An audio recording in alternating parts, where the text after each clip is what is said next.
Salam para pendengar dimanapun berada, semoga selalu diberi kemudahan dan kelancaran dalam urusan-urusan yang baik.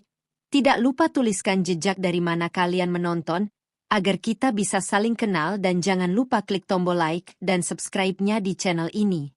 Hujan turun sejak subuh, membasahi halaman rumah yang dipenuhi tenda putih. Udara terasa dingin, tetapi tidak sedingin hati Alia yang berdiri memeluk putra semata wayangnya, Raka, di sudut ruang tamu. Bocah berusia 6 tahun itu terus menggenggam ujung baju ibunya, seolah takut jika perempuan yang kini menjadi satu-satunya tempat bergantung itu ikut menghilang. Di depan mereka, foto Arga, suami Alia, tersenyum dalam bingkai hitam yang dihiasi bunga melati. Senyum itu terasa begitu jauh. Baru 3 hari lalu lelaki itu masih sempat menggenggam tangan istrinya di ranjang rumah sakit. Alia, jaga Raka. Apapun yang terjadi, jangan pernah tinggalkan dia. Kalimat itu terus terngiang di kepala Alia. Air matanya kembali jatuh ketika doa bersama selesai dipanjatkan. Para pelayas satu persatu menghampiri. Yang sabar ya, Nak. Semoga diberi kekuatan. Alia hanya mengangguk pelan sambil mengucapkan terima kasih. Ia sudah terlalu lelah untuk berbicara. Di tengah kerumunan, ibu mertuanya, Ratna, duduk dengan wajah datar. Sejak Arga mengembuskan napas terakhir, perempuan itu hampir tidak pernah menatap Alia. Jikapun melihat, tatapannya dipenuhi sesuatu yang sulit dijelaskan. Bukan kesedihan, melainkan kemarahan. Ayo pulang, ucap Ratna dingin kepada sanak keluarga setelah pemakaman selesai. Rumah yang tadinya ramai perlahan mulai sepi. Kursi-kursi dilipat, piring-piring dibersihkan, dan suara doa berganti dengan keheningan yang menyesakkan. Alia membereskan gelas-gelas bekas tamu tanpa diminta. Meski tubuhnya lelah, ia tetap bergerak. Baginya, diam justru membuat rasa kehilangan semakin menyiksa.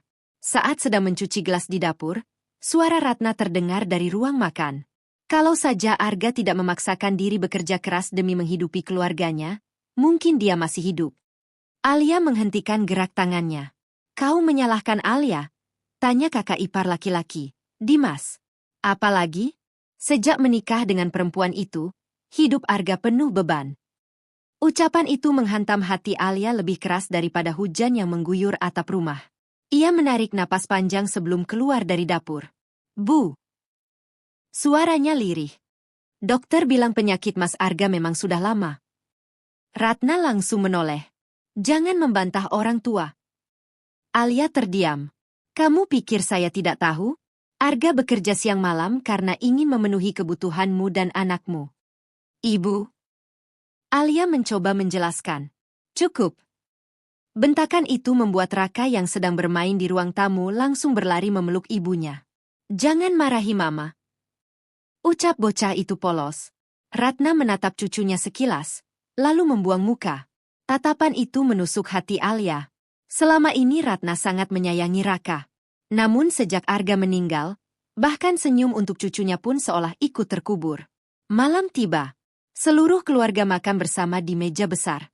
Biasanya Arga selalu duduk di kursi paling ujung sambil bercanda. Kini kursi itu kosong. Alia mengambil nasi secukupnya. Belum sempat menyuap, Ratna berkata tanpa memandangnya. Mulai besok kamu yang mengurus semua pekerjaan rumah. Alia mengangkat wajah. Semua, Bu. Iya. Memangnya kamu mau makan gratis di rumah ini? Suasana langsung hening. Dimas hanya menunduk. Istrinya, Mira, malah tersenyum tipis. Alia menggigit bibir. Baik, Bu. Jawaban itu membuat Ratna semakin kesal. Kamu tahu? Saya sebenarnya tidak pernah setuju Arga menikah denganmu. Sendok di tangan Alia terjatuh pelan. Bu. Kamu tidak membawa apa-apa ke keluarga ini. Sekarang anak saya sudah tidak ada. Kalimat terakhir membuat dada Alia sesak. Ia menoleh ke foto Arga yang tergantung di ruang keluarga. Andai suaminya masih ada, tak seorang pun berani memperlakukannya seperti ini. Raka menarik pelan tangan ibunya. Mama, Raka kenyang. Padahal nasi di piring anak itu hampir tidak tersentuh. Alia mengerti. Anaknya tidak sanggup makan dalam suasana seperti ini. Ia tersenyum tipis. Ya sudah, kita ke kamar. Baru saja berdiri, suara Mira terdengar. Jangan lupa cuci piringnya ya. Alia mengangguk tanpa membalas. Sesampainya di kamar, Raka memeluk ibunya erat. Mama jangan nangis. Alia baru sadar pipinya kembali basah. Ia mengusap kepala anaknya. Mama nggak apa-apa. Papa nanti pulang. Pertanyaan itu membuat Alia kehilangan kata-kata. Ia memeluk tubuh kecil itu lebih erat. Papa sekarang tinggal di tempat yang indah. Kalau Raka kangen, kita kirim doa. Bocah itu mengangguk pelan, lalu tertidur karena kelelahan. Alia tetap terjaga. Matanya memandang langit-langit kamar yang dulu menjadi saksi kebahagiaan mereka. Di meja samping tempat tidur masih terletak jam tangan Arga. Di lemari masih tergantung kemeja favoritnya. Segalanya masih ada, kecuali pemiliknya. Tanpa sadar, Alia menggenggam sebuah kalung perak yang sejak kecil tak pernah ia lepaskan. Liontin kecil berbentuk bunga itu terasa hangat di telapak tangannya. Ia tak pernah tahu siapa yang memberikannya. Orang tua angkatnya hanya berpesan agar kalung itu dijaga seumur hidup. Kenapa aku merasa hidupku akan berubah lagi? Bisiknya lirih. Di luar kamar, suara Ratna terdengar samar. Kita tidak bisa membiarkan dia menguasai harta Arga. Dimas menjawab pelan, tapi dia istri sah Arga, Bu. Itu sebabnya kita harus mencari cara sebelum semuanya terlambat. Alia yang mendengar percakapan itu membeku. Air matanya berhenti mengalir. Kini ia sadar, kepergian suaminya bukanlah akhir dari penderitaan. Itu baru permulaan. Mentari pagi baru saja menyelinap di balik tirai ketika Alia sudah terbangun. Matanya sembab karena hampir semalaman tidak bisa tidur. Percakapan ibu mertuanya tentang warisan terus terngiang di telinga. Di sampingnya, Raka masih terlelap sambil memeluk bantal kecil pemberian ayahnya. Wajah polos itu membuat dada Alia kembali sesak. Aku harus kuat. Apapun yang terjadi, aku tidak boleh membuat Raka kehilangan semangat hidup, batinnya. Ia mencium kening putranya, lalu keluar kamar dengan langkah pelan. Belum sempat menuju dapur, suara Ratna sudah terdengar dari ruang tengah. Baru bangun? Matahari hampir tinggi. Alia menoleh. Maaf, Bu. Saya langsung menyiapkan sarapan. Ratna mendengus. Sejak Arga tidak ada, kamu jangan berharap diperlakukan seperti tamu di rumah ini. Alia hanya mengangguk. Ia memilih menelan setiap ucapan itu daripada memperpanjang masalah. Di dapur, ia mulai memasak nasi, menggoreng telur, membuat sayur bening, lalu menyeduh teh untuk seluruh penghuni rumah. Tangannya bekerja tanpa henti. Saat semua makanan tersaji di meja makan, Mira datang sambil memainkan ponselnya. Hanya begini, Kak Dimas maunya ayam goreng. Saya belum sempat ke pasar. Alasan. Tanpa mencicipi masakan itu, Mira pergi begitu saja. Tak lama kemudian Dimas duduk di meja makan. Aromanya enak. Belum sempat menyuap, Ratna langsung menyela. Kalau enak, itu karena bahan makanannya saya yang beli. Suasana kembali hening. Alia berdiri di dekat dapur, tidak berani ikut duduk. Ratna meliriknya. Kenapa masih berdiri? Setelah ini cuci pakaian, pel lantai, bersihkan kamar atas. Jangan sampai saya lihat ada debu. Baik, Bu. Dan satu lagi. Alia menatap ibu mertuanya. Kamu makan belakangan saja. Alia mengangguk pelan. Dulu, saat Arga masih hidup, mereka selalu makan bersama. Kini bahkan duduk di meja makan pun seolah menjadi hak yang telah dirampas darinya. Pekerjaan rumah baru selesai menjelang siang. Punggung Alia mulai terasa pegal. Saat ia hendak mengambil nasi di dapur, ternyata hanya tersisa sedikit nasi dingin dan sayur yang hampir habis. Ia tersenyum pahit. Masih ada rezeki. Baru 2 suap masuk ke mulutnya. Raka datang menghampiri. Mama. Iya, sayang. Raka lapar. Alia langsung meletakkan sendoknya. Ia membagi nasi yang tersisa ke piring kecil milik anaknya. Kalau Mama sudah makan. Padahal perutnya sendiri masih kosong. Raka memakan nasi itu dengan lahap. Melihat putranya kenyang, Alia merasa pengorbanannya tidak sia-sia. Namun kebahagiaan kecil itu tidak berlangsung lama. Ratna masuk ke dapur. Kamu kasih semua nasi itu ke anakmu? Iya, Bu. Lain kali hemat. Beras mahal. Alia menunduk. Maaf. Ratna menggeleng pelan. Benar kata orang, Membawa anak hanya menambah beban. Kalimat itu membuat Alia spontan memeluk Raka. Raka bukan beban, Bu. Ratna menatap tajam. Berani membantah lagi. Tidak, saya hanya. Cukup. Ratna pergi meninggalkan dapur. Raka mendongak menatap ibunya. Mama, nenek nggak sayang sama Raka? Pertanyaan polos itu membuat mata Alia memanas. Ia mengusap pipi anaknya. Nenek lagi sedih karena papa sudah nggak ada. Kalau Raka jadi anak baik, nenek sayang lagi. Alia memaksakan senyum. Iya. Meski di dalam hati, ia sendiri tidak yakin. Sore harinya, beberapa tetangga datang melayat untuk terakhir kalinya. Di depan mereka, Ratna kembali memasang wajah lembut. Alia memang masih syok. Ucapnya sambil berpura-pura mengusap air mata. Iya, semoga kalian saling menguatkan, kata seorang tetangga. Tentu. Alia hanya diam. Ia mulai menyadari bahwa sikap buruk ibu mertuanya hanya muncul ketika tidak ada orang lain. Begitu tamu datang, semuanya berubah seolah keluarga mereka baik-baik saja. Saat para tamu pulang, Ratna langsung memanggil Dimas dan Mira ke ruang tamu. Alia, kamu juga ke sini. Alia duduk dengan tenang. Ratna meletakkan beberapa map di atas meja. Ada yang harus kita bicarakan. Apa, Bu? Soal rumah ini. Alia menatap map-map tersebut. Rumah ini atas nama Arga. Iya. Karena Arga sudah meninggal, urusan harta harus segera diselesaikan. Jantung Alia mulai berdegup lebih cepat. Dimas terlihat gelisah. Bu, mungkin belum waktunya membahas ini. Justru sekarang waktunya. Ratna menatap Alia tanpa sedikit pun rasa iba. Kamu masih muda. Alia mengernyit. Saya tidak mengerti. Nanti kamu pasti menikah lagi. Alia langsung menggeleng. Saya tidak pernah berpikir seperti itu.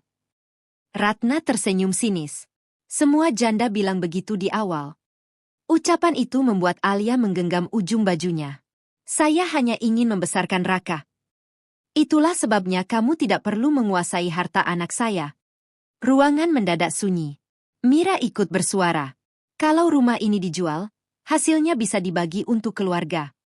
Alia memandang mereka satu persatu. Mas Arga selalu bilang rumah ini untuk kami. Untuk saya dan Raka. Ratna menepuk meja. Itu hanya ucapan. Tapi, kalau memang kamu masih menghormati Arga, jangan serakah. Kata serakah menusuk hati Alia. Selama menikah, ia tak pernah meminta kemewahan. Ia bahkan ikut membantu ekonomi keluarga dengan menjahit pakaian dari rumah. Namun kini, setelah suaminya tiada, semua pengorbanannya seakan lenyap begitu saja. Ratna mendorong salah satu map ke hadapannya. Besok ada seseorang yang akan datang. Siapa? Notaris. Alia menatap map itu dengan tangan gemetar. Apa maksud ibu? Ratna menatapnya lurus. Besok kamu tanda tangani surat pelepasan hak atas seluruh warisan Arga. Alia terdiam. Dadanya terasa sesak. Ia menoleh ke arah foto suaminya yang tergantung di dinding ruang tamu. Dalam hati ia hanya mampu berbisik. Mas, ternyata benar. Setelah kamu pergi, tidak ada lagi tempat yang benar-benar menganggap aku keluarga. Malam setelah pembicaraan itu menjadi malam terpanjang bagi Alia.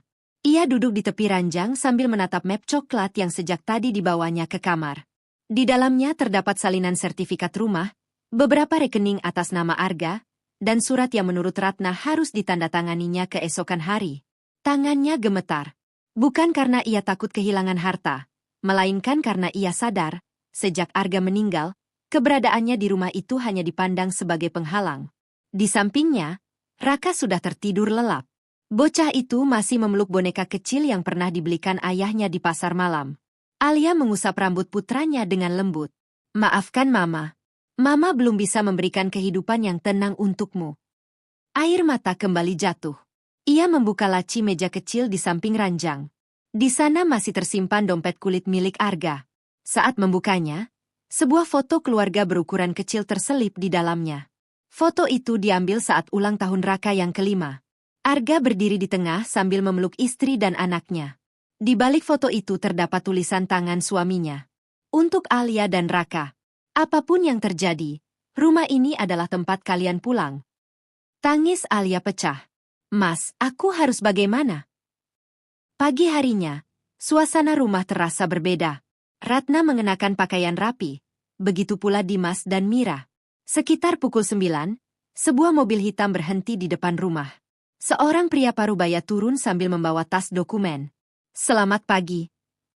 Silakan masuk, Pak Notaris, sambut Ratna ramah. Alia yang sedang menyapu halaman langsung menghentikan pekerjaannya. Jadi, Ratna benar-benar serius. Beberapa menit kemudian semua berkumpul di ruang tamu. Notaris mengeluarkan beberapa lembar dokumen. Saya hanya menjalankan permintaan keluarga untuk proses administrasi. Ratna mengangguk. Langsung saja. Pria itu lalu menoleh kepada Alia. Ibu Alia, ini adalah surat pernyataan pelepasan hak atas aset peninggalan almarhum Arga. Bila ibu menandatangani, seluruh hak akan dialihkan sesuai kesepakatan keluarga. Alia membaca perlahan. Semakin jauh matanya menelusuri isi surat, semakin berat napasnya. Bukan hanya rumah, tabungan Arga, motor yang dipakai bekerja, bahkan uang asuransi yang seharusnya digunakan untuk masa depan Raka juga tercantum di sana. Semuanya. Ratna ingin mengambil semuanya. Bu. Suara Alia bergetar. Apalagi? Ini, semua harta Mas Arga. Iya. Kalau semuanya saya lepaskan, saya dan Raka hidup dari apa? Ratna menjawab tanpa ragu. Itu bukan urusan kami. Ruangan seketika sunyi. Dimas tampak tidak nyaman. Bu, mungkin sebaiknya kamu diam. Bentakan Ratna membuat Dimas kembali terdiam. Notaris ikut angkat bicara dengan hati-hati. Maaf, Bu Ratna. Sesuai hukum, sebenarnya Ibu Alia dan anak beliau memang termasuk ahli waris. Ratna langsung menoleh tajam. Saya tidak meminta penjelasan hukum. Saya hanya ingin memastikan tidak ada paksaan. Alia menatap pria itu. Untuk pertama kalinya sejak Arga meninggal, ada seseorang yang mengingatkannya bahwa ia masih memiliki hak. Namun sebelum sempat berbicara, Ratna lebih dulu menyela. Tidak ada paksaan. Dia akan menandatangani dengan sukarela. Semua mata kini tertuju pada Alia. Tangannya menggenggam pulpen yang disodorkan. Bayangan wajah Arga muncul di benaknya. Rumah ini tempat kalian pulang. Lalu suara Ratna menggantikan kenangan itu. Kamu hanya beban. Kamu akan menikah lagi. Jangan serakah. Alia perlahan meletakkan pulpen itu kembali di atas meja. Saya tidak bisa. Ratna berdiri dengan wajah memerah. Apa? Saya tidak bisa menandatangani sekarang. Kenapa? Karena ini bukan hanya hak saya. Alia menoleh kepada Raka yang sedang duduk diam di sudut ruangan. Ini juga hak anak saya. Ratna tertawa sinis. Hak? Iya. Kamu mulai berani melawan. Saya tidak melawan, Bu. Lalu apa? Saya hanya ingin menjaga amanat suami saya. Plak. Sebuah tamparan keras mendarat di pipi Alia. Raka langsung berteriak. Mama. Bocah itu berlari memeluk ibunya yang hampir kehilangan keseimbangan. Air mata Raka mengalir deras. Jangan sakiti Mama. Ratna justru menunjuk pintu. Kalau begitu keluar. Semua orang terkejut. Dimas langsung berdiri. Bu. Keluar dari rumah ini. Ini keterlaluan. Saya tidak peduli. Ratna menatap Alia penuh kebencian. Selama kamu masih di sini, rumah ini tidak akan pernah tenang. Alia memegang pipinya yang masih terasa panas. Ia memandang seisi rumah. Rumah yang dulu dipenuhi tawa bersama Arga. Rumah tempat Raka belajar berjalan. Rumah yang kini terasa begitu asing. Perlahan ia menarik napas panjang. Lalu menatap Ratna dengan mata yang berkaca-kaca. Baik, Bu. Semua terdiam. Saya akan pergi. Ratna tampak sedikit terkejut karena tidak menyangka Alia menyerah secepat itu. Tapi dengarkan satu hal. Alia menggenggam tangan Raka. Saya pergi bukan karena saya kalah. Ratna terdiam. Saya pergi karena saya tidak ingin anak saya tumbuh di rumah yang dipenuhi kebencian.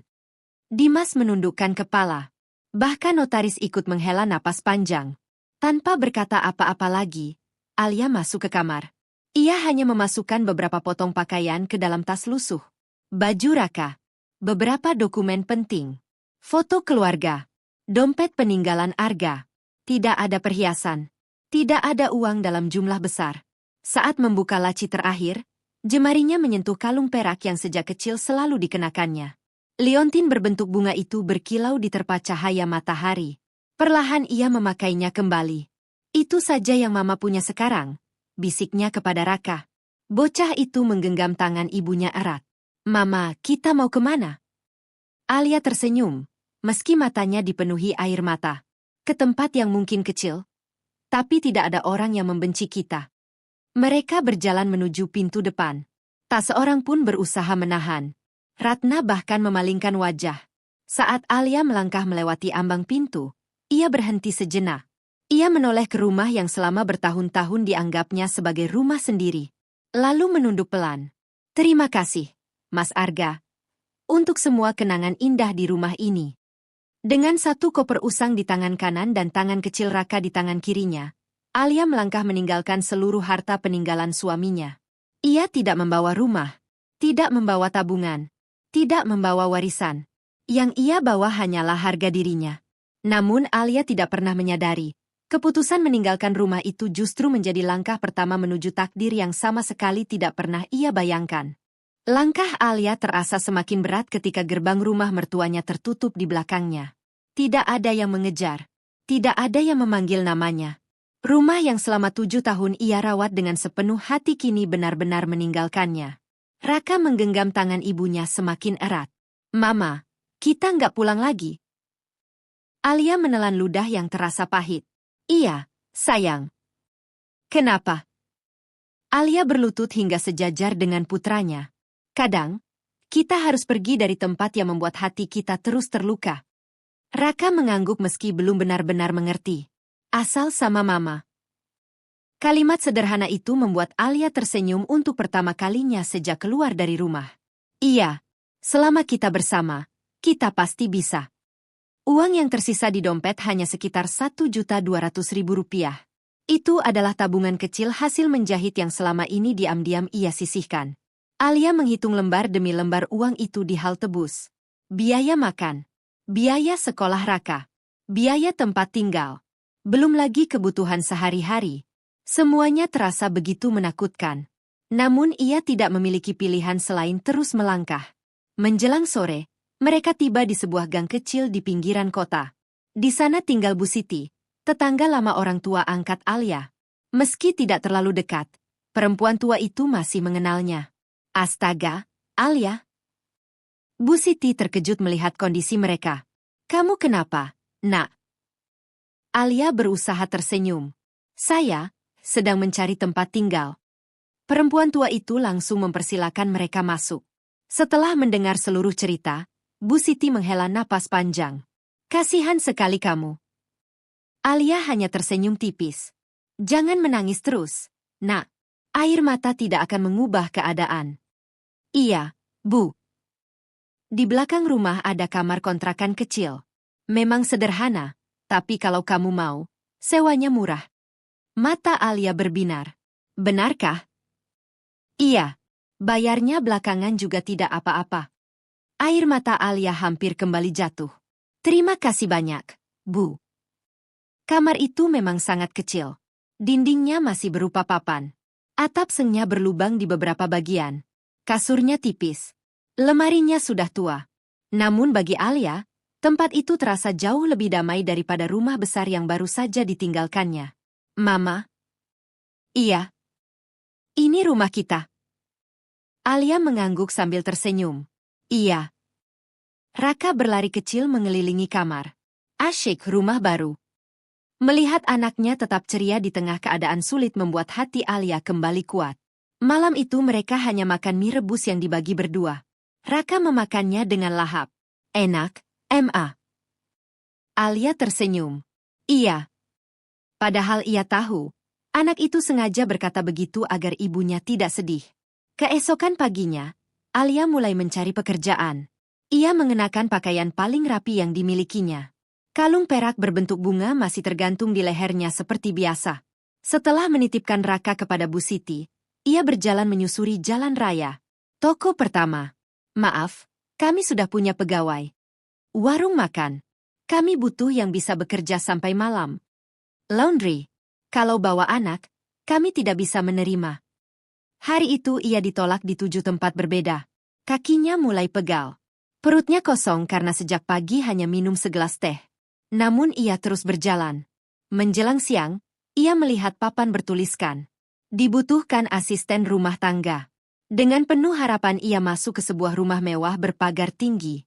Seorang satpam menghentikannya. "Ada keperluan apa?" "Saya ingin melamar pekerjaan." Satpam itu memandang Alia dari ujung kepala hingga kaki. "Tunggu." Beberapa menit kemudian, seorang perempuan parubaya keluar. Namanya Bulina, kepala pengurus rumah. "Kamu yang mau melamar?" "Iya, Bu. Pernah bekerja sebagai art. Saya mengurus rumah sendiri selama bertahun-tahun." Bulina memperhatikan wajah Alia. "Kamu jujur?" "Iya." "Lulusan apa?" "SMA." Bulina kembali bertanya. "Suami?" Alia terdiam sejenak. "Sudah meninggal." Raut wajah Bulina sedikit berubah. "Anak?" "1. Ditinggal siapa?" "Untuk sementara dititipkan ke tetangga." Bulina menghela napas. "Majikan kami sebenarnya sedang mencari orang yang rajin dan bisa dipercaya." Harapan Alia kembali tumbuh. Tapi, jantung Alia berdebar. Keputusan tetap ada di tangan beliau. Sekitar 10 menit kemudian, sebuah mobil hitam memasuki halaman. Seorang perempuan elegan berusia sekitar 50 tahun turun dari mobil. Wajahnya teduh, namun memancarkan wibawa. Seluruh pegawai langsung memberi salam. "Selamat siang, Bu Maya." Perempuan itu mengangguk pelan. Saat hendak masuk ke rumah, matanya melihat Alia yang berdiri gugup di dekat teras. "Siapa dia?" Bulina menjelaskan singkat. "Pelamar baru, Bu." Bu Maya menghampiri. "Kamu siapa?" "Saya Alia. Mau bekerja di sini?" "Iya, Bu." "Kenapa memilih menjadi pembantu?" Alia menarik napas panjang. "Karena saya harus menghidupi anak saya." Jawaban itu membuat Bu Maya menatapnya lebih lama. Tidak ada nada mengibah. Tidak ada kepura-puraan. Hanya kejujuran. "Apa kamu bisa memasak?" "Bisa." "Bersih-bersih?" "Bisa." "Merawat orang tua?" "Bisa belajar." Bu Maya tersenyum tipis. "Kamu tidak banyak bicara." Alia menunduk. "Saya lebih suka bekerja daripada menjelaskan diri saya." Kalimat itu membuat Bu Maya mengangguk pelan. "Mulai besok kamu bekerja di sini." Alia membeku. "Benarkah, Bu?" "Iya." Air mata hampir kembali jatuh. "Terima kasih. Terima kasih banyak." "Jangan berterima kasih dulu." Alia mengangkat wajah. "Di rumah ini saya hanya mempertahankan orang yang jujur dan rajin. Saya akan bekerja sebaik mungkin." Bu Maya mengangguk. "Bulina, siapkan kamar pegawai." "Baik, Bu." Saat Bu Maya hendak berbalik masuk ke rumah, pandangannya sekilas tertuju pada kalung perak yang dikenakan Alia. Langkahnya terhenti sesaat. Liontin kecil berbentuk bunga itu terasa begitu familiar. Ia memicingkan mata, seolah sedang berusaha mengingat sesuatu yang telah lama terkubur. Namun beberapa detik kemudian ia menggeleng pelan. "Mungkin hanya mirip," gumamnya. Tanpa berkata apa-apa lagi, Bu Maya masuk ke dalam rumah. Sementara itu, Alia memejamkan mata sejenak dengan penuh syukur. Ia tidak tahu bahwa pekerjaan sederhana yang baru saja diperolehnya bukan hanya akan mengubah nasibnya. Kalung yang sejak kecil tak pernah ia lepaskan itu perlahan mulai membuka pintu menuju rahasia besar yang telah terkubur selama 20 tahun. Lanjut bab 5. Pagi pertama Alia bekerja dimulai sebelum azan subuh berkumandang. Udara masih dingin ketika ia sudah berada di dapur rumah megah milik Bu Maya. Dengan celemek sederhana yang dipinjamkan Bulina, ia mulai mencuci sayuran, menyiapkan bumbu, lalu memasak bubur ayam dan beberapa lauk untuk sarapan keluarga. Ia bekerja tanpa banyak bicara. Sesekali Bulina memperhatikannya dari balik pintu dapur. Dalam belasan tahun menjadi kepala pengurus rumah itu, ia sudah melihat banyak asisten rumah tangga datang dan pergi. Ada yang rajin hanya di hari pertama, ada pula yang pandai mencari muka di depan majikan. Namun Alia berbeda. Tidak sekalipun ia mengeluh. Bahkan ketika tangannya terkena cipratan minyak panas, ia hanya meniup pelan lalu kembali memasak. Kalau sakit, istirahat sebentar, ujar Bulina. Alia menggeleng sambil tersenyum. Tidak apa-apa, Bu. Masih bisa dikerjakan. Bulina mengangguk pelan. Perempuan ini benar-benar kuat, pikirnya. Tepat pukul 7 pagi, meja makan telah tertata rapi. Bu Maya turun dari lantai atas mengenakan pakaian kerja berwarna krem. Di belakangnya berjalan seorang pemuda tampan berusia sekitar 28 tahun. Selamat pagi, Bu. Sapa Alia sopan. Pagi. Bu Maya duduk di kursinya. Pemuda itu tersenyum ramah. Art baru ya? Iya, Pak. Aku Damar. Saya Alia. Berbeda dengan keluarga mertuanya dahulu, Damar tidak memandang Alia dengan rendah. Ia bahkan mengangguk sambil tersenyum. Semoga betah bekerja di sini. Terima kasih. Saat mulai menyantap sarapan, Damar tampak terkejut. Bu, buburnya enak. Bu Maya ikut mencicipi. Rasanya gurih, hangat, dan pas di lidah. Bulina. Bukan saya yang memasak, Bu. Semua mata langsung tertuju kepada Alia. Kamu? Iya, Bu. Bu Maya kembali mengambil 1 sendok. Lalu 1 sendok lagi. Tanpa sadar semangkuk bubur habis. Sudah lama ia tidak menikmati masakan rumahan dengan rasa seperti itu. Masakanmu enak.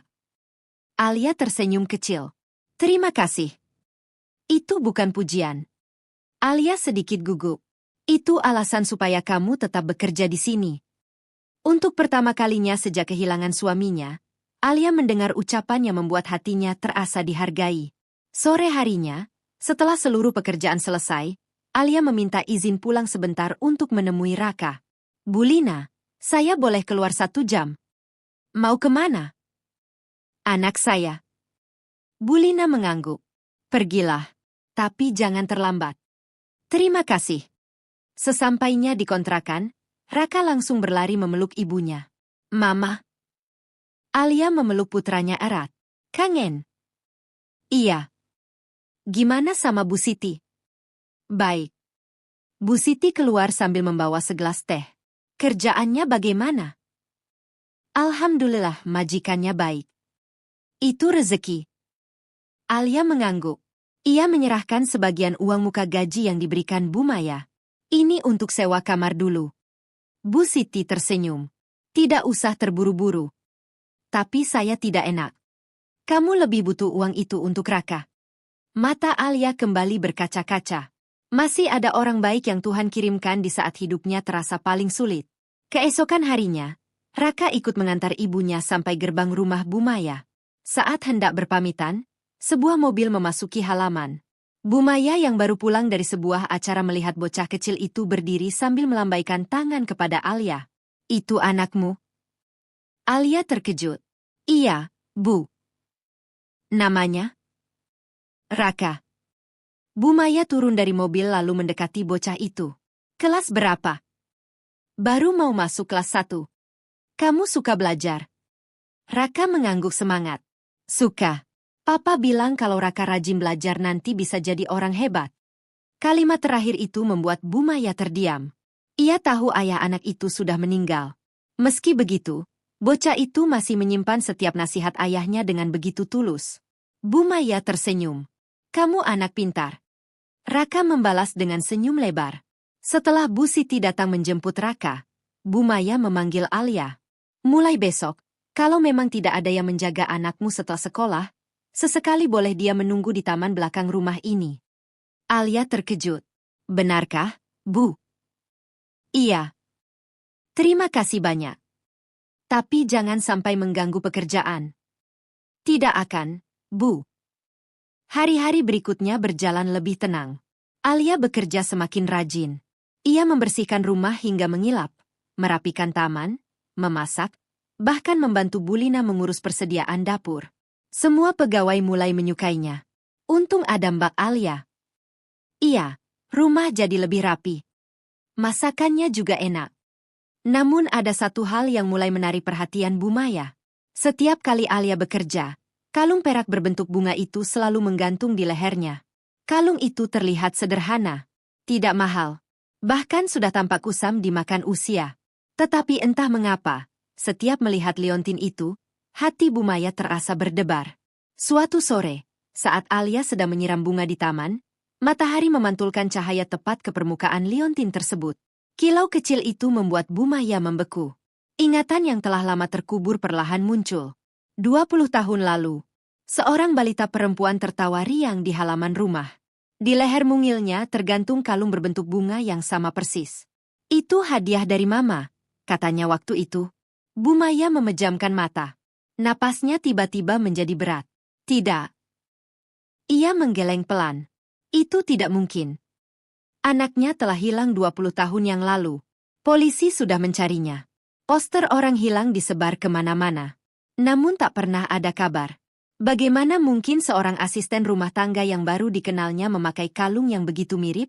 Saat Alia selesai menyiram tanaman, Bu Maya memanggilnya. Alia. Iya, Bu. Pandangan Bu Maya jatuh sekali lagi pada liontin kecil di leher perempuan itu. Dengan suara pelan namun penuh rasa penasaran, ia bertanya. Kalung itu, sejak kapan kamu memakainya? Alia spontan menyentuh liontin kesayangannya. Lalu tersenyum tipis. Sejak saya masih sangat kecil, Bu. Jawaban itu membuat jantung Bu Maya berdetak semakin cepat. Ia tidak tahu, pertanyaan sederhana yang baru saja ia lontarkan akan menjadi awal terbukanya rahasia terbesar dalam hidup mereka berdua. Alia refleks menggenggam liontin kecil berbentuk bunga yang menggantung di lehernya. Kalung itu sudah menjadi bagian dari hidupnya. Sejak ia mulai mengenal dirinya sendiri, benda itu selalu ada. Bahkan ketika pakaian yang dikenakannya berganti berkali-kali, kalung itu tidak pernah ia lepaskan. Sejak saya masih kecil, Bu, jawab Alia pelan. Bu Maya masih menatap liontin itu. Siapa yang memberikannya? Alia tersenyum tipis, lalu menggeleng. Saya tidak tahu. Kamu tidak tahu. Ibu dan ayah angkat saya hanya bilang, waktu mereka menemukan saya, kalung ini sudah ada di leher saya. Ucapan itu membuat napas Bu Maya tertahan. Menemukan. Iya, Bu. Orang tua yang membesarkanmu bukan orang tua kandungmu. Alia menunduk. Mereka selalu jujur kepada saya. Bagaimana ceritanya? Alia terdiam sejenak. Ia tidak pernah malu dengan masa lalunya, tetapi setiap kali mengingat kedua orang tua angkatnya, rasa rindu selalu datang. Mereka bilang saya ditemukan di depan sebuah musala saat masih balita. Berapa umurmu waktu itu? Kurang lebih 2 tahun. Bu Maya merasakan ujung jarinya mulai dingin. 20 tahun lalu, putrinya menghilang saat berusia 2 tahun. Ia berusaha menenangkan pikirannya. Jangan berharap terlalu jauh. Bisa saja hanya kebetulan. Namun bayangan masa lalu terus berdatangan. 20 tahun sebelumnya. Sayang, jangan jauh-jauh dari Mama. Seorang balita perempuan berlari kecil di taman kota sambil tertawa. Di lehernya tergantung sebuah kalung perak berbentuk bunga. Bu Maya, yang saat itu masih jauh lebih muda, tersenyum melihat putrinya bermain gelembung sabun. Hanya beberapa detik ia menoleh untuk mengambil botol minum di bangku taman. Ketika kembali melihat, anaknya sudah tidak ada. Ia berlari ke sana kemari sambil memanggil namanya. Aurel. Aurel. Orang-orang ikut membantu mencari. Polisi datang. Seluruh taman diperiksa. Hari berganti minggu. Minggu berganti bulan. Namun putri kecilnya menghilang tanpa jejak. Sejak hari itu, hidup Bu Maya tidak pernah benar-benar sama. Bu. Suara Alia membuyarkan lamunan itu. Maaf, Bu. Apa saya salah bicara? Bu Maya cepat-cepat menggeleng. Tidak. Ia memaksakan senyum. Kamu lanjut bekerja saja. Baik, Bu. Alia kembali menyapu halaman. Sementara Bu Maya berdiri mematung. Matanya terus mengikuti gerakan kalung itu yang bergoyang pelan setiap kali Alia melangkah. Semakin dilihat, semakin sulit baginya mengabaikan kemiripan tersebut. Malam harinya, Bu Maya tidak bisa tidur. Ia masuk ke ruang kerja pribadinya. Di sudut ruangan terdapat sebuah lemari kayu yang jarang dibuka. Dengan tangan gemetar, ia mengeluarkan sebuah kotak berlapis beludru biru. Kotak itu telah disimpan selama 20 tahun. Saat dibuka, di dalamnya terdapat sebuah foto kecil yang mulai memudar. Foto seorang balita perempuan dengan senyum lebar. Di leher mungilnya, tergantung kalung berbentuk bunga yang sama persis. Air mata Bu Maya perlahan jatuh. Aurel. Ia mengusap foto itu dengan hati-hati. Kalau benar kamu masih hidup, di mana selama ini? Tiba-tiba pintu ruang kerja diketuk. Bu. Damar masuk sambil membawa segelas susu hangat. Ibu belum tidur. Bu Maya buru-buru menutup kotak itu. Belum. Damar duduk di depan ibunya. Ibu terlihat melamun sejak tadi sore. Bu Maya akhirnya menghela napas panjang. Damar. Iya. Kamu ingat adikmu? Damar terdiam. Meski saat Aurel hilang usianya baru 8 tahun, ia masih mengingat wajah adiknya dengan sangat jelas. Tentu. Kalau suatu hari, dia masih hidup. Damar langsung menatap ibunya. Ibu masih memikirkannya. Setiap hari. Suasana menjadi hening. Damar menggenggam tangan ibunya. Kalau memang Tuhan mengizinkan, kita pasti akan bertemu. Bu Maya tersenyum tipis. Namun ia tidak menceritakan tentang Alia. Belum. Ia takut semua itu hanya harapan kosong. Keesokan paginya, Alia kembali bekerja seperti biasa. Ia tidak menyadari bahwa sepasang mata terus memperhatikannya. Bu Maya sengaja datang ke dapur. Alia. Iya, Bu. Boleh saya melihat kalungmu lebih dekat? Alia tampak sedikit heran. Tentu. Ia melepas kalung itu dengan hati-hati, lalu menyerahkannya. Begitu kalung berada di telapak tangannya, Bu Maya merasakan dadanya bergetar. Kalung itu sudah mulai kusam. Namun ukiran kecil di bagian belakang liontin masih terlihat samar. Ia mengambil kacamata bacanya. Perlahan ia mendekatkan liontin itu ke arah cahaya. Di balik ukiran bunga terdapat 2 huruf kecil yang hampir hilang dimakan waktu. Napas Bu Maya seketika tercekat. Itu bukan inisial toko perhiasan. 20 tahun lalu, ia sengaja meminta pengrajin mengukir inisial nama putrinya. Aurel Maya. Tidak ada orang lain yang mengetahui hal itu. Tangannya mulai bergetar. Alia. Iya, Bu. Kalung ini. Belum sempat Bu Maya melanjutkan ucapannya, Bu Lina datang tergesa-gesa. Bu, tamu dari perusahaan sudah datang. Bu Maya langsung menutup liontin itu di telapak tangannya. Baik. Ia mengembalikan kalung tersebut kepada Alia. Maaf. Tidak apa-apa, Bu. Setelah Alia pergi ke dapur, Bu Maya masih berdiri di tempat. Kini keraguannya berubah menjadi harapan. Kalung itu, usia Alia, statusnya sebagai anak angkat. Semuanya mulai membentuk satu kepingan cerita yang sulit diabaikan. Dengan suara yang hampir tak terdengar, Bu Maya berbisik kepada dirinya sendiri. Kalau benar kamu adalah Aurel. Air matanya kembali jatuh. Mama tidak akan kehilanganmu untuk kedua kalinya. Sejak melihat ukiran kecil di balik liontin itu, hati Bu Maya tidak lagi tenang. Ia berusaha menjalani aktivitas seperti biasa, menghadiri rapat, menerima tamu, dan memeriksa laporan perusahaan. Namun setiap kali pikirannya kosong, wajah Alia selalu muncul. Cara perempuan itu tersenyum. Usianya, statusnya sebagai anak angkat, dan kalung itu. Semuanya seperti kepingan-kepingan yang perlahan membentuk sebuah jawaban. Namun Bu Maya tidak ingin gegabah. Ia pernah berharap terlalu tinggi bertahun-tahun lalu, ketika seseorang mengaku menemukan putrinya. Setelah dilakukan pemeriksaan, ternyata hanya kesalahan identitas. Harapan yang sempat tumbuh justru berubah menjadi luka yang lebih dalam. Ia tidak ingin merasakan hal yang sama untuk kedua kalinya. Sore itu, setelah semua pekerjaan selesai, Bu Maya memanggil Alia ke ruang tamu. Alia, duduklah sebentar. Alia tampak ragu. Saya berdiri saja, Bu. Saya bilang duduk. Baik. Alia duduk di ujung sofa dengan tubuh tegak. Ia masih merasa canggung berada di hadapan majikannya. Bu Maya menyuguhkan secangkir teh hangat. Minumlah. Terima kasih. Beberapa saat mereka hanya diam. Hingga akhirnya Bu Maya membuka pembicaraan. Aku ingin bertanya tentang masa kecilmu. Alia tersenyum kecil. Sebenarnya saya tidak banyak mengingatnya. Sedikit saja tidak apa-apa. Alia mencoba mengingat. Saya hanya ingat samar-samar. Apa? Seperti pernah berada di rumah yang besar. Bu Maya langsung memperhatikan setiap kata. Lalu, saya juga ingat ada taman. Taman? Iya, banyak bunga. Jantung Bu Maya berdetak lebih cepat. Rumah lamanya memang memiliki taman yang luas. Apalagi? Alia memejamkan mata sejenak. Ada suara perempuan yang sering menyanyikan lagu sebelum saya tidur.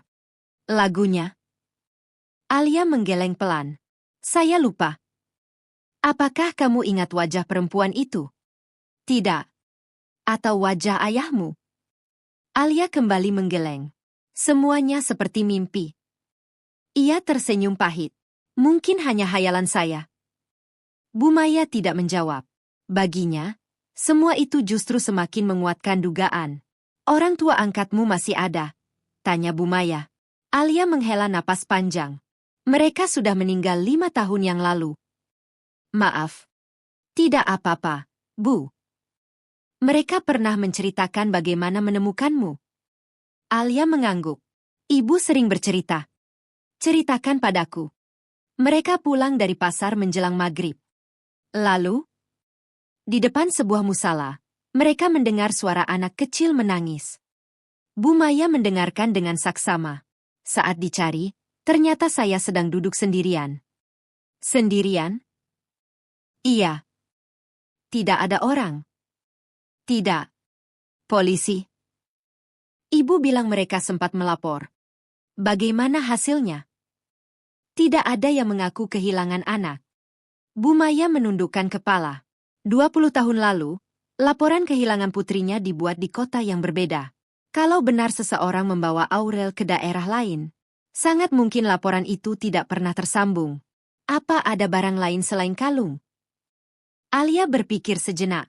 Dulu katanya ada selimut kecil. Masih ada? Tidak. Kenapa? Sudah rusak dimakan usia. Bu Maya mengangguk pelan. Ia tidak ingin terus bertanya karena khawatir membuat Alia curiga. Malam harinya, Bu Maya memanggil Damar ke ruang kerjanya. Ada yang ingin ibu bicarakan. Damar duduk di depan meja. Wajah ibu serius sekali. Bu Maya membuka kotak bludru berisi foto lama. Lalu meletakkan foto itu di samping secari kertas yang berisi hasil catatan tentang Alia. Damar memperhatikan keduanya. Ibu, apa menurutmu ini hanya kebetulan? Damar memandangi foto adiknya. Kemudian mengingat wajah Alia. Saya memang tidak terlalu memperhatikan kalungnya. Besok lihat sendiri. Damar mengangguk. Tapi Bu. Iya. Kalaupun semua ini benar. Suara Damar mulai bergetar. Berarti adik hidup selama 20 tahun tanpa keluarga. Bu Maya memejamkan mata. Itulah yang paling membuat ibu sakit. Keesokan paginya, saat Alia sedang menyapu ruang keluarga, Damar sengaja menghampirinya. Mbak Alia? Iya, Pak. Kalungnya unik. Alia tersenyum. Sudah lama saya memakainya. Boleh lihat? Tentu. Saat Alia memperlihatkan liontin itu, Damar ikut melihat ukiran kecil di bagian belakang. Ia membeku. Huruf M. Persis seperti yang pernah diukir ayahnya untuk adik mereka. Damar perlahan mengembalikan kalung itu.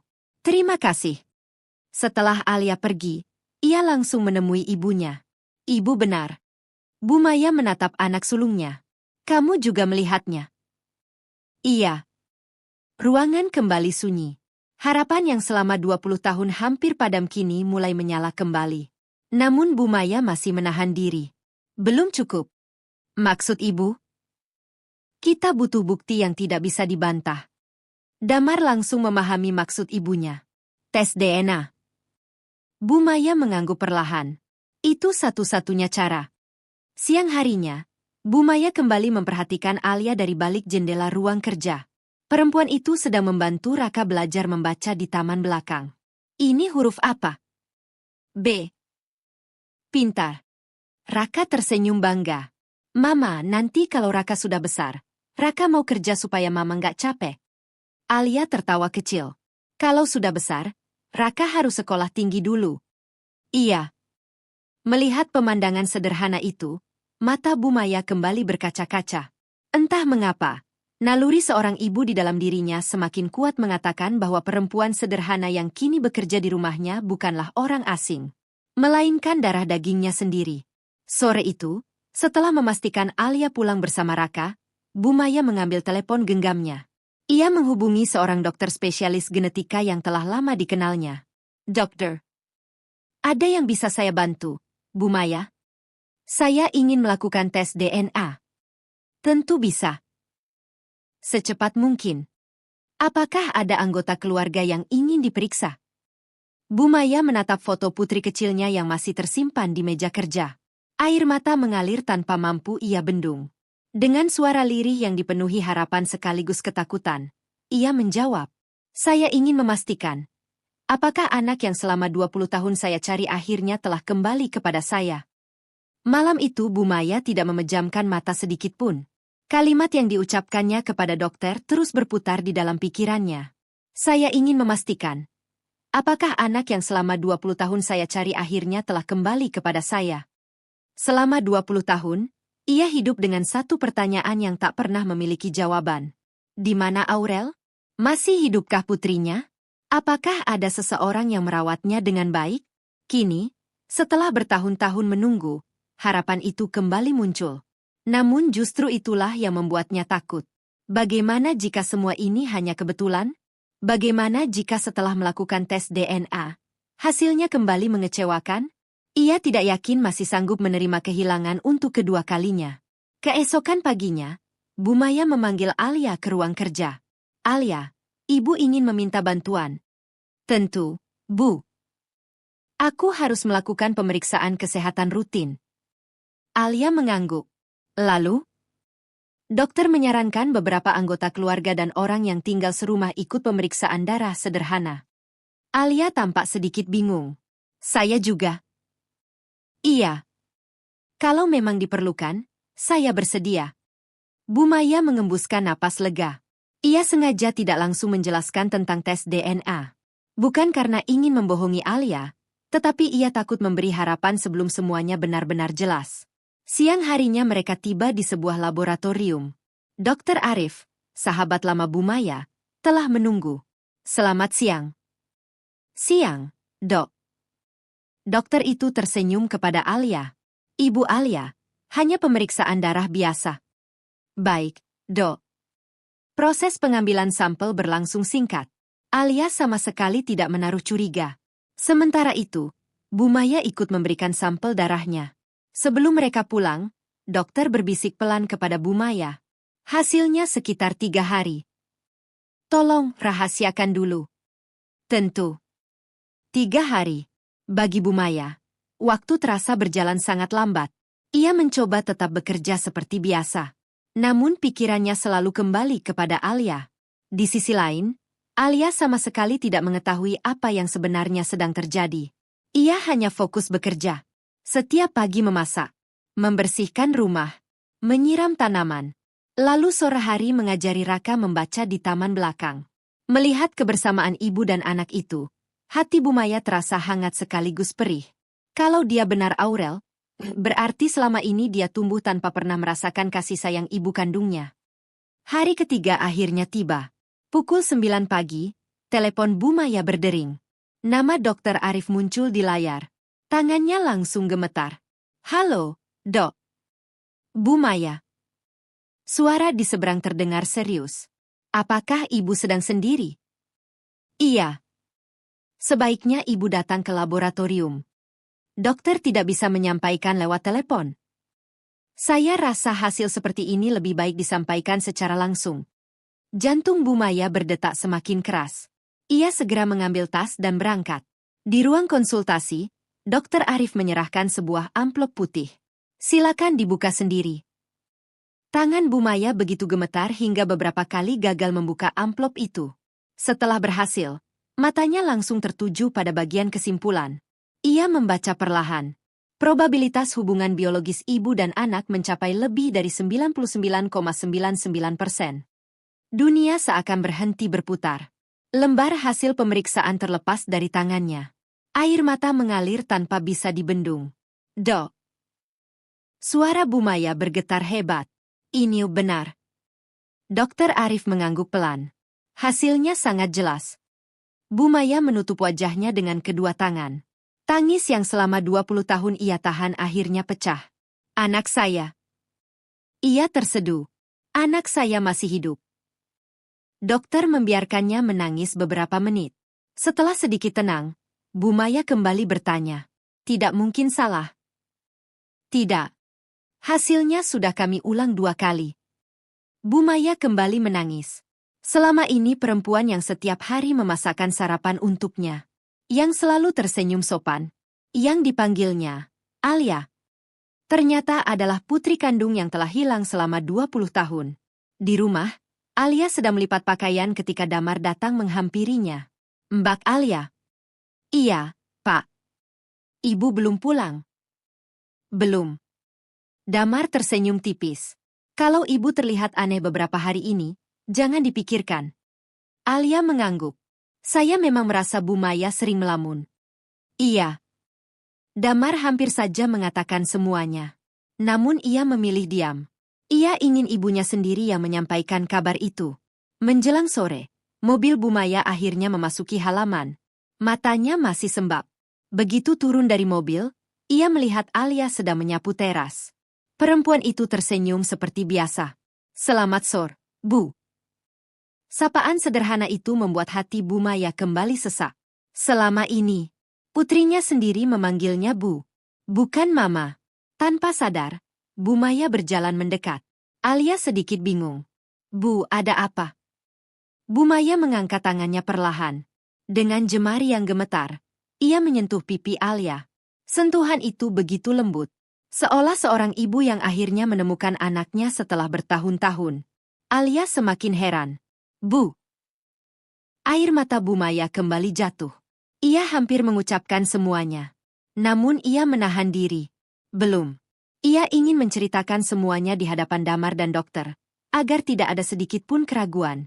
Bu Maya menarik napas panjang. Alia. Iya, Bu. Besok pagi. Ikut ibu ke suatu tempat. Kemana, Bu? Nanti kamu akan tahu. Alia mengangguk meski penuh tanda tanya. Baik, Bu.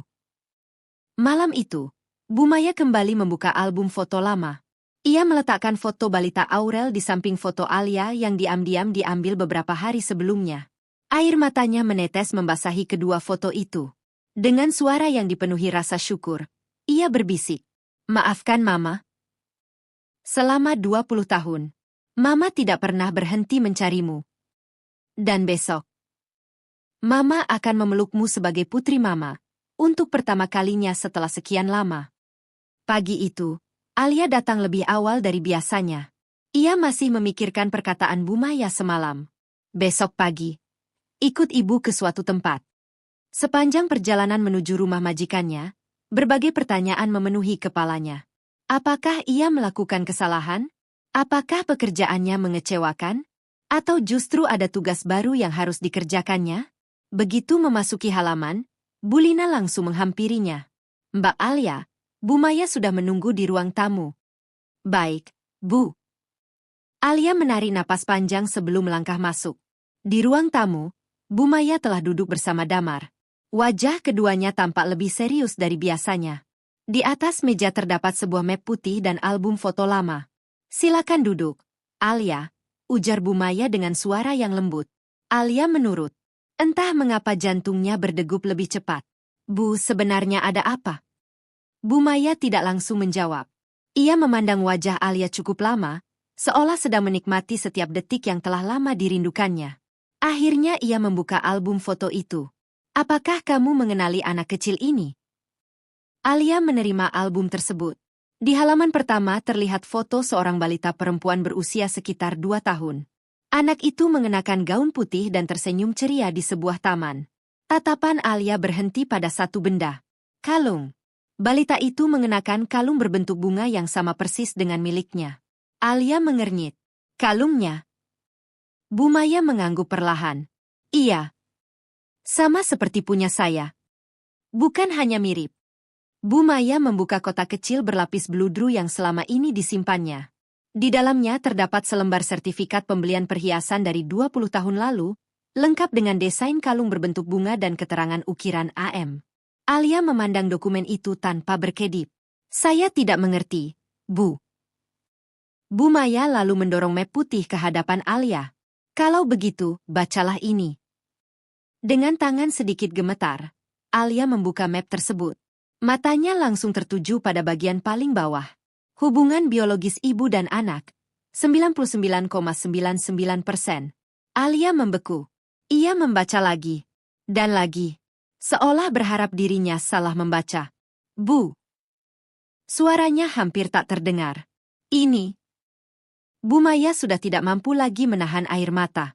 Alia. Suara perempuan itu bergetar hebat. Nama kecilmu adalah Aurel. Air mata Alia langsung jatuh. Tidak. Kamu adalah putri kandungku. Ruangan mendadak sunyi. Alia menggeleng pelan. Tidak mungkin. 20 tahun yang lalu kamu hilang. Bu Maya menangis sambil menunjukkan foto-foto pencarian anaknya, laporan polisi, dan potongan koran yang selama ini disimpannya. Semenjak hari itu, Mama mencarimu kemana-mana. Kata Mama membuat tubuh Alia bergetar. Seumur hidupnya ia hanya memanggil perempuan lain dengan sebutan ibu. Kini, untuk pertama kalinya, ada seseorang yang mengaku sebagai ibu kandungnya. Alia memandang foto-foto itu. Semuanya terasa asing. Namun entah mengapa, hatinya justru dipenuhi rasa hangat yang sulit dijelaskan. Kalung itu. Bu Maya tersenyum sambil menangis. Mama yang memasangkannya di lehermu saat ulang tahunmu yang kedua. Alia refleks memegang liontin itu. Selama ini ia mengira benda tersebut hanyalah kenang-kenangan tanpa arti. Ternyata, kalung itu adalah satu-satunya jejak yang menghubungkannya dengan masa lalunya. Kenapa? Air mata Alia semakin deras. Kenapa saya tidak ingat apa-apa? Karena waktu itu kamu masih sangat kecil. Bu Maya perlahan mendekat. Mama tidak pernah menyalahkanmu. Tapi, kamu adalah korban. Tangis Alia pecah. Selama bertahun-tahun ia selalu bertanya-tanya siapa dirinya sebenarnya. Kini jawaban itu berada tepat di hadapannya. Namun ia masih sulit mempercayainya. Bu Maya mengangkat kedua tangannya.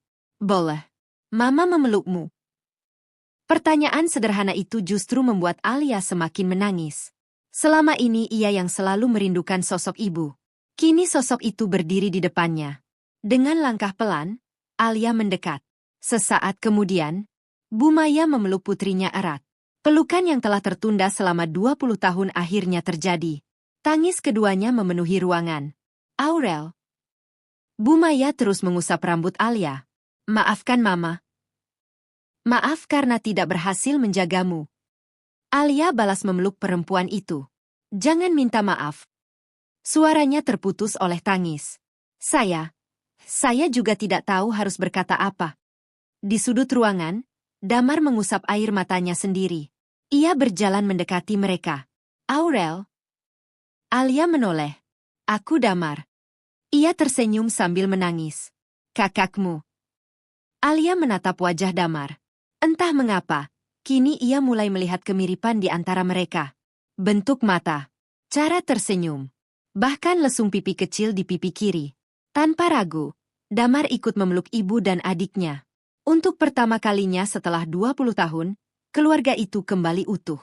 Beberapa saat kemudian suasana mulai tenang.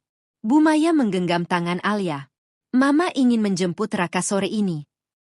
Alia mengangguk pelan. Mama juga ingin bertemu cucu Mama. Kalimat itu membuat Alia tersenyum di sela air matanya. Mama. Itulah pertama kalinya kata itu keluar dari bibir Alia. Bu Maya langsung kembali menangis. Ulangi sekali lagi. Alia tersenyum. Mama. Bu Maya memeluknya lagi. Terima kasih, Nak. Sore harinya, mereka bertiga mendatangi kontrakan sederhana tempat Alia tinggal. Bu Siti sedang menemani Raka bermain balok kayu. Mama. Raka langsung berlari memeluk Alia. Namun ia berhenti ketika melihat Bu Maya. Mama, siapa ini? Alia berlutut di depan putranya. Nak. Suaranya masih bergetar. Ini oh nenekmu. Raka mengerjapkan mata. Nenek. Bu Maya berlutut hingga sejajar dengan cucunya. Iya. Dengan mata berkaca-kaca, ia membuka kedua tangannya. Boleh nenek memeluk Raka? Raka menoleh kepada ibunya. Alia mengangguk sambil tersenyum. Pelan-pelan bocah itu mendekat. Begitu Raka masuk ke dalam pelukannya, Bu Maya kembali menangis. 20 tahun kehilangan seorang anak. Kini Tuhan mengembalikan bukan hanya putrinya, tetapi juga seorang cucu yang selama ini tidak pernah ia ketahui keberadaannya.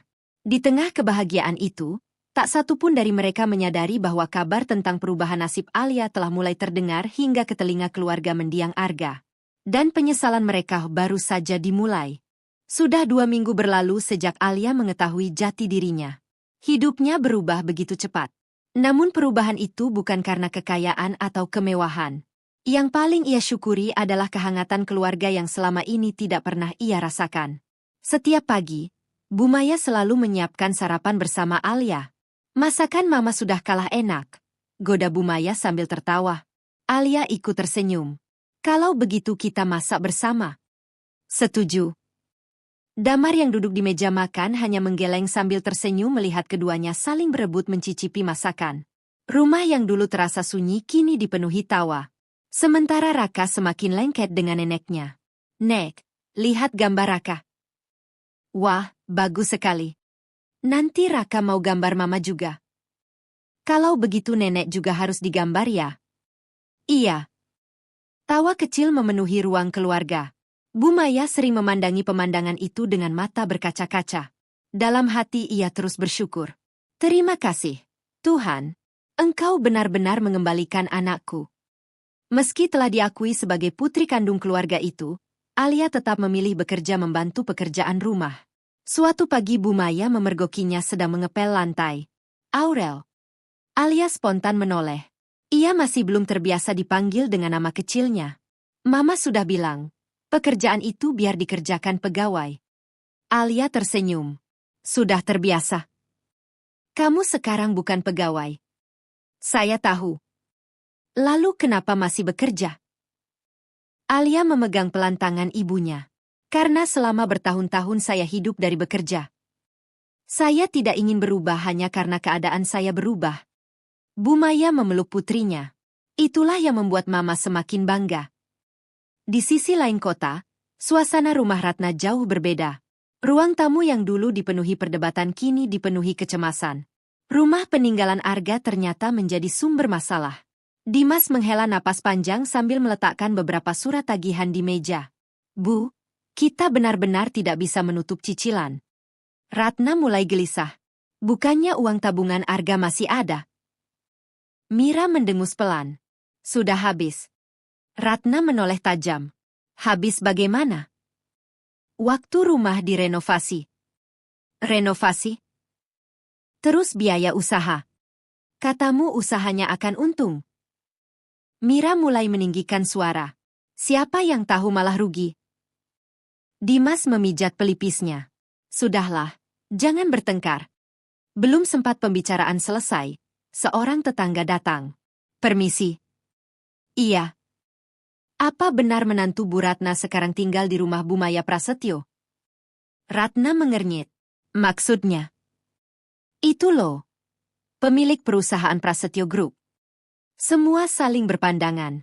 Itu tidak mungkin. Tetangga itu tersenyum. Semua orang sedang membicarakannya. Alia? Iya. Ratna tertawa kecil. Pasti hanya jadi pembantu. Tetangga itu menggeleng. Bukan. Lalu? Katanya Bu Maya mengaku Alia adalah putri kandungnya yang hilang puluhan tahun lalu. Ruangan mendadak sunyi. Ratna membeku. Dimas bahkan sampai menjatuhkan gelas yang sedang dipegangnya. Itu mustahil. Itulah yang sedang ramai dibicarakan. Tetangga itu pamit. Namun kabar tersebut terus bergema di dalam rumah. Mira langsung membuka ponselnya. Beberapa berita lokal mulai menulis kisah Bu Maya yang menemukan kembali putri kandungnya setelah 20 tahun berpisah. Meski identitas Alia tidak disebutkan secara lengkap, foto dari belakang saat acara keluarga sudah cukup membuat mereka mengenalinya. Itu benar Alia. Suara Mira berubah pelan. Ratna terduduk lemas. Jadi, matanya mulai berkaca-kaca. Selama ini kita mengusir anak kandung keluarga Prasetyo. Dimas menggeleng. Bukan itu masalahnya, Bu. Ratna menatap anak sulungnya. Kita mengusir istri Arga. Kalimat itu membuat semua terdiam. Untuk pertama kalinya sejak Arga meninggal, Ratna teringat semua perlakuannya. Tamparan, hinaan, ucapan bahwa Alia adalah beban, memaksa melepaskan warisan, mengusirnya bersama Raka. Semuanya kembali memenuhi ingatannya. Malam itu Ratna tidak bisa tidur. Ia membuka lemari kamar Arga. Kemeja kesayangan putranya masih tergantung rapi. Di dalam laci, ia menemukan sebuah buku kecil. Ternyata itu adalah buku catatan pribadi Arga. Dengan tangan gemetar, Ratna membukanya.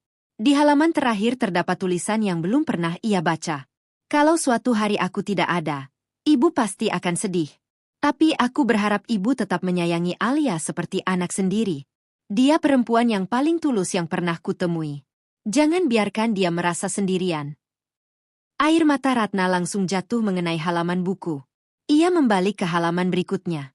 Rumah ini memang atas namaku, tapi sebenarnya rumah ini untuk Alia dan Raka. Mereka adalah hidupku. Ratna menutup mulutnya agar tangisnya tidak terdengar. Selama ini ia selalu mengira Alia ingin menguasai harta Arga. Padahal, putranya sendiri telah mempercayakan semuanya kepada istri dan anaknya. Ratna terduduk di lantai.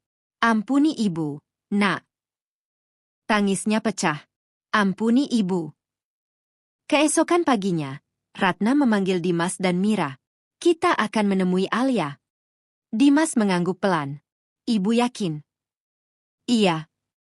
Kalau dia tidak mau bertemu. Ratna menundukkan kepala. Itu haknya. Kalau dia tidak memaafkan. Ratna memejamkan mata. Ibu juga pantas menerimanya. Siang itu sebuah mobil berhenti di depan gerbang rumah megah milik keluarga Prasetyo. Ratna turun dengan langkah yang jauh lebih lambat daripada biasanya. Tangannya gemetar. Di balik gerbang itulah tinggal menantu yang pernah ia usir tanpa belas kasihan. Ia menarik napas panjang. Belum sempat menekan bel, gerbang terbuka. Di halaman depan, Alia sedang bermain bola bersama Raka. Tatapan mereka bertemu. Untuk beberapa detik, waktu seolah berhenti. Alia tidak menyangka orang yang paling melukai hatinya kini berdiri di depan rumah yang telah menjadi tempat ia menemukan kembali keluarganya. Sementara Ratna hanya mampu menundukkan kepala. Ia datang membawa satu hal yang selama ini tidak pernah mampu ia ucapkan. Permintaan maaf. Alia berdiri mematung di halaman rumah. Bola kecil yang tadi dimainkan, Raka menggelinding pelan hingga berhenti tepat di depan kaki Ratna. Tidak ada yang bergerak. Tidak ada yang berbicara. Yang terdengar hanya suara angin yang menggoyangkan dedaunan di taman. Raka memandang wajah nenek yang pernah mengusirnya dari rumah. Nek. Suara polos itu membuat Ratna semakin menundukkan kepala. Sudah lama ia tidak mendengar cucunya memanggilnya seperti itu. Namun kali ini, panggilan itu justru terasa seperti tamparan yang mengingatkannya pada semua kesalahan yang telah ia lakukan. Alia mengusap pelan kepala putranya. Raka, masuk dulu bersama Om Damar. Tapi, Ma. Enggak apa-apa. Damar yang baru keluar dari rumah memahami situasinya. Ia menggandeng tangan Raka. Ayo, kita kasih makan ikan di kolam. Raka menurut meski masih menoleh ke arah ibunya. Kini hanya Alia dan Ratna yang berdiri saling berhadapan.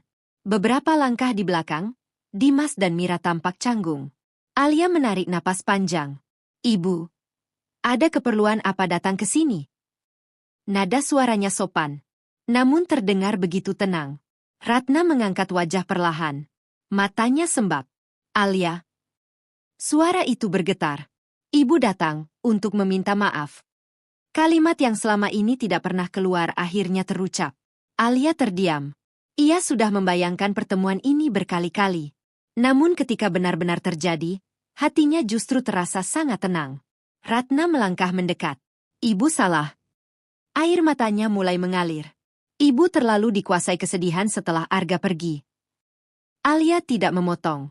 Ibu menyalahkan orang yang tidak bersalah. Ratna menunduk semakin dalam. Ibu menyakitimu. Ibu menyakiti Raka. Ibu mengusirmu. Tangisnya pecah. Maafkan ibu. Dimas ikut maju. Maafkan kami juga, Alia. Mira yang biasanya paling angkuh kini tak lagi berani menatap wajah Alia. Aku juga minta maaf.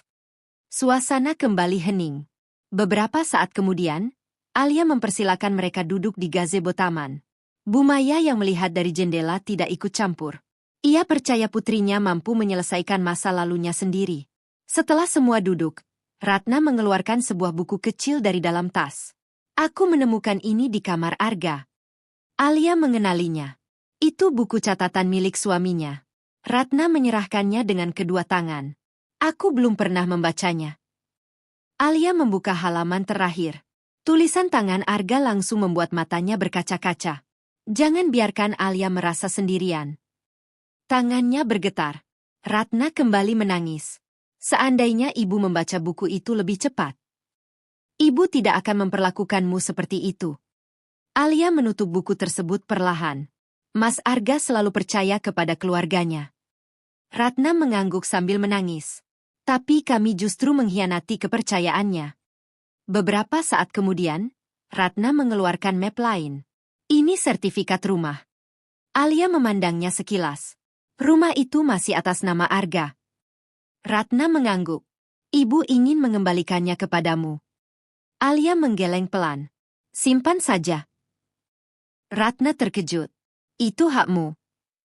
Iya. Kenapa tidak kamu ambil? Alia tersenyum tipis. Saat saya keluar dari rumah itu. Ia memandang langit sejenak. Yang saya tinggalkan bukan hanya rumah. Ratna menatapnya dengan bingung. Saya juga meninggalkan rasa sakit. Suasana menjadi sunyi. Rumah itu penuh kenangan bersama Mas Arga. Tapi juga penuh luka bagi saya dan Raka. Ratna semakin menangis. Alia, saya tidak ingin kembali ke sana. Saat itu Bu Maya datang menghampiri mereka. Ratna langsung berdiri. Bu Maya. Dengan sopan ia menundukkan kepala. Saya ibu mertua Alia. Saya tahu. Ratna mengusap air matanya. Terima kasih. Karena sudah menerima menantu saya. Bu Maya tersenyum lembut. Dia bukan hanya menantu ibu. Ratna mengangguk pelan. Iya. Dia juga putri saya. Kalimat itu membuat hati Ratna semakin sesak. Dulu ia menganggap Alia tidak memiliki siapa-siapa. Kini perempuan yang pernah dihina itu ternyata memiliki keluarga yang begitu menyayanginya. Raka berlari keluar dari rumah. Mama. Ia langsung memeluk kaki Alia. Kemudian menoleh kepada Ratna. Nek. Ratna berjongkok. Iya, nak. Kenapa nenek nangis? Pertanyaan polos itu membuat semua orang terdiam. Ratna mengusap air matanya. Karena nenek pernah berbuat salah. Kalau salah bilang maaf. Ratna tersenyum pahit. Nenek sudah bilang. Mama maafin. Semua mata tertuju kepada Alia. Alia memandang wajah mertuanya cukup lama. Lalu perlahan mengangguk. Iya. Ratna langsung menangis lagi. Tapi, suara Alia tetap lembut. Memaafkan bukan berarti menghapus semua yang pernah terjadi. Ratna menundukkan kepala. Saya mengerti. Saya sudah memaafkan ibu. Tapi saya memilih melanjutkan hidup saya di sini. Ratna mengangguk tanpa membantah. Ia tahu, kepercayaan yang telah hancur tidak bisa kembali hanya dengan satu permintaan maaf. Sebelum pulang, Ratna menghampiri Raka. Nenek boleh peluk? Raka tersenyum. Boleh. Ratna memeluk cucunya erat. Maafkan nenek. Iya. Jawaban sederhana itu membuat hati Ratna sedikit lebih tenang. Saat mobil Ratna meninggalkan rumah keluarga Prasetyo, Alia berdiri di teras bersama Bu Maya. Kamu tidak menyesal memaafkan mereka? Tanya Bu Maya. Alia menggeleng. Kalau saya terus menyimpan dendam. Ia tersenyum sambil memandang Raka yang sedang tertawa bermain di taman. Yang lelah bukan mereka, tapi hati saya sendiri. Bu Maya menggenggam tangan putrinya. Mama bangga padamu. Alia membalas genggaman itu. Semua yang saya alami mengajarkan satu hal. Apa itu? Harta bisa hilang. Rumah bisa ditinggalkan. Bahkan orang yang kita cintai bisa pergi. Ia menoleh kepada ibunya. Tapi kebaikan yang kita pilih untuk tetap kita lakukan akan selalu menemukan jalan pulang. Di kejauhan, Ratna yang masih berada di dalam mobil menoleh ke arah rumah itu untuk terakhir kalinya. Ia sadar, penyesalan memang datang. Namun tidak semua kesalahan diberi kesempatan untuk diperbaiki seperti semula. Dan kini, ia hanya bisa menerima kenyataan bahwa menantu yang dahulu ia sia-siakan telah menemukan kebahagiaannya di tempat lain. Lanjut bab. 6 bulan telah berlalu. Musim berganti membawa warna baru dalam kehidupan Alia. Rumah keluarga Prasetyo yang dulu terasa begitu asing kini benar-benar menjadi tempat yang ia sebut sebagai rumah. Setiap pagi, aroma masakan memenuhi dapur. Bu Maya sibuk membuat kue kesukaan Raka, sementara Alia menyiapkan sarapan. Emma, gulanya jangan terlalu banyak, kata Alia sambil tersenyum. Bu Maya tertawa kecil. Kalau buat cucu mama, semuanya harus manis. Raka yang baru turun dari kamar langsung memeluk neneknya. Nek, hari ini Raka dapat nilai 100. Wah, cucu nenek memang hebat. Bocah itu tersenyum bangga. Katanya nanti kalau terus rajin, Raka bisa jadi dokter. Kalau itu cita-citamu, Mama dan Nenek akan mendukung. Damar yang sedang membaca koran hanya menggeleng sambil tersenyum melihat keramaian di meja makan. Rumah yang dulu dipenuhi kesunyian kini dipenuhi suara tawa. Dan bagi Bu Maya, tidak ada kekayaan yang lebih berharga daripada mendengar putri dan cucunya tertawa setiap hari. Meski telah resmi diakui sebagai putri kandung keluarga Prasetyo, Alia tetap memilih hidup sederhana. Ia menolak semua kemewahan yang ditawarkan. Ketika Bu Maya ingin membelikannya mobil baru, Alia tersenyum sambil menggeleng. Mobil yang sekarang masih bagus. Mama ingin memanjakanmu. Mama sudah memberikan yang paling berharga. Apa itu? Keluarga. Jawaban itu membuat Bu Maya memeluk putrinya. Selama 20 tahun ia kehilangan kesempatan melihat Aurel tumbuh dewasa. Kini ia berjanji akan mengisi setiap hari yang tersisa dengan kasih sayang yang tak pernah sempat diberikan. Suatu sore, Alia mengajak Bu Maya mengunjungi makam Arga. Langit tampak cerah. Angin bertiup lembut di antara pepohonan. Raka membawa setangkai bunga melati di tangannya. Sesampainya di depan makam, Alia berjongkok lalu membersihkan daun-daun kering yang menutupi batu nisan. Ia tersenyum tipis. Mas. Matanya mulai berkaca-kaca. Aku datang. Raka ikut berlutut. Halo, Papa. Bu Maya berdiri beberapa langkah di belakang. Ia memilih memberi ruang bagi putrinya untuk berbicara kepada lelaki yang pernah menjadi bagian penting dalam hidupnya. Alia mengusap batu nisan itu perlahan.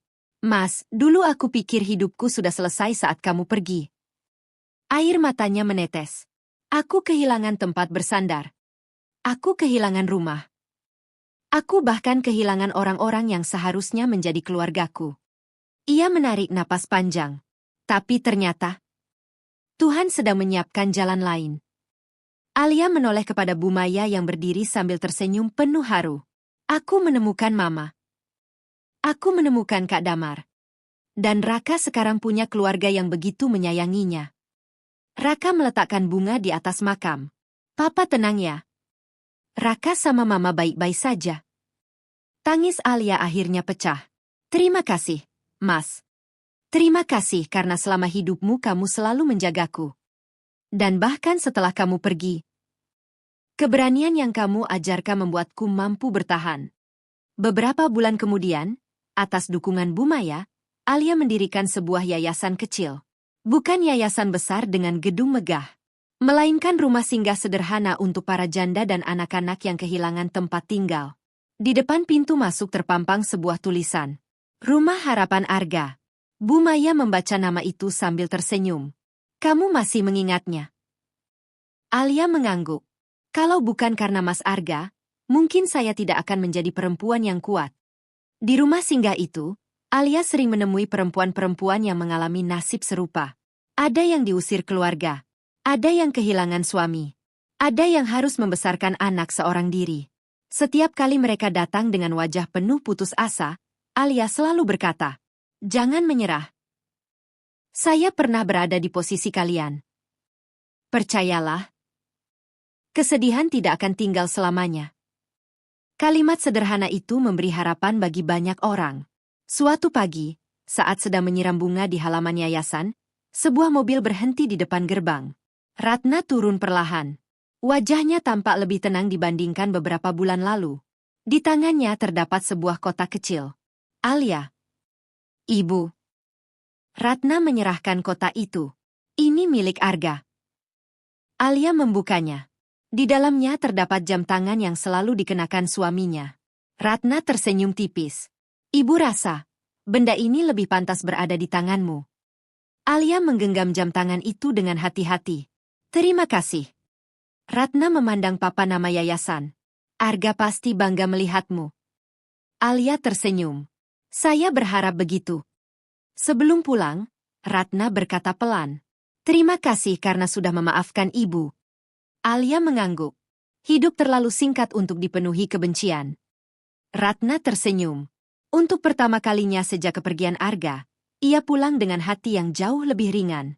Malam itu, seluruh keluarga berkumpul di ruang keluarga. Raka tertidur di pangkuan Bu Maya. Damar sedang membaca buku. Sementara Alia memandangi liontin berbentuk bunga yang masih tergantung di lehernya. Kalung itu telah menemaninya sejak kecil.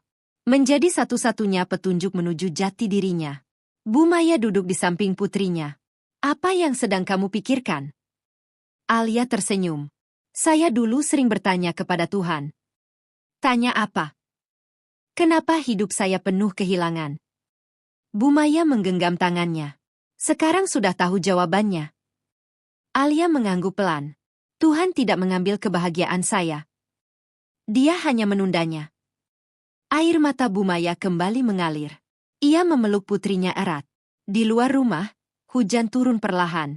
Namun kali ini, hujan tidak lagi membawa kesedihan. Ia menjadi saksi bahwa setelah begitu banyak air mata yang jatuh, akhirnya sebuah keluarga kembali dipersatukan oleh cinta, ketulusan, dan takdir yang tak pernah berhenti bekerja. Tamat.